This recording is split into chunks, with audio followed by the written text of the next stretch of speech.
Аниметата са като всяка друга медия, но феновете на тази тук са като разгонени бикове. Всеки божий ден. Сигурен съм, че ако ви питам колко от познатите ви са здравомислещи, най-много ще изброите 3-4 и ако питам тях, вие няма да се сред изброените. Колко пъти сме чували: ами Гоку, може ли да победи Гоку? Но никой никога не пита: как си, Гоку? Разговорите, ако си така страничен слушател, който не гледа тия детски китайски, проблем с анимациите ли имаш? Със сигурност звучат толкова дебилно, колкото футболните разговори. Особено когато от никъде тапанарите започнете да използвате любимите си японски фразички. Ой. Сате. Ара. Гамбаре. Татакае. Нандомо! Урусен-да-йо.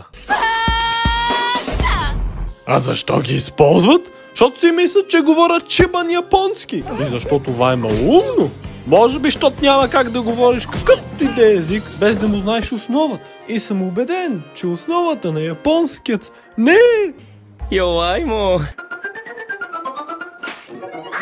Разбираеме, когато там ебаваме се с един друг и казваме тия простоти, но сценарият отива на трилър, когато започнеш да си вярваш, че разбираш езикът. Увързаността ни с Япония неизбежна. Вярваме, че там трябва да ходим, там е нашето място, там е рая на земята. Само което ще ви натъжа, там няма да приемат вашата извратеност. А и трябва да знаете, хората там не са на 2D. Абе, цялото това, ама аз какви анимета трябва да гледам като за начало, аз съм нов. Ама иде специално за тях да направим една топ 20 класация анимета за новобранци. Това да не са ми някакви упражнения, бе. Там има логика някой да ми обяснява какво да правя като новобранец. Все пак не искам да си скъсам връзките на коляното още в началото. Ама това някой да ми дандори, кое аниме е за новобранци, кое не, си е чист пример, че се взимате твърде насериозно. Сякаш ще си мислят, че те знаят нещо, което другите не. Ние сме над останалите, защото ние гледаме анимета. Те са глупци и невежи.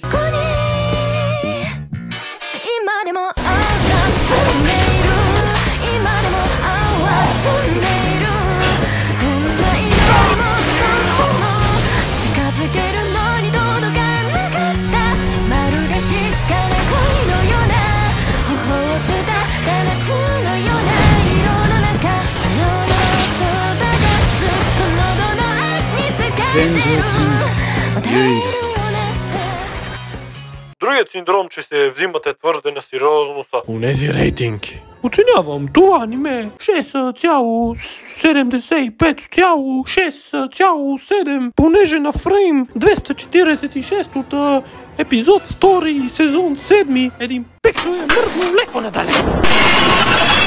Ей, поне да ви даваха пари за това, бе.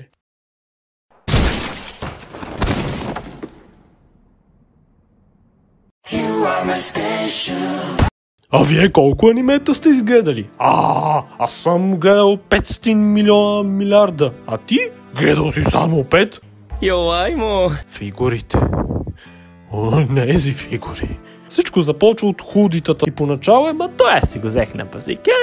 Така е в началото. Обличаш го рядко, но в един момент започваш така по-честичко да го носиш. И някъде постепенно започваш да си мислиш, ами ако пак си купя нещо на базик. И това, което си започнал умш на базик, става твоята кожа, става твоята идентичност.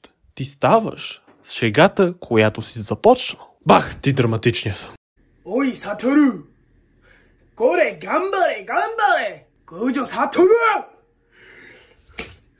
Рёики тенкай!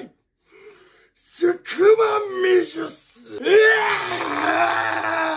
Лолита, фъри, жени, котки там и останалите животноподобни са липс на каквато и да е оригиналност от автора и просто ги слагат там, защото цялата му история за нищо не става. Ама поне хората да гледат малко цицките и това да ги задържи.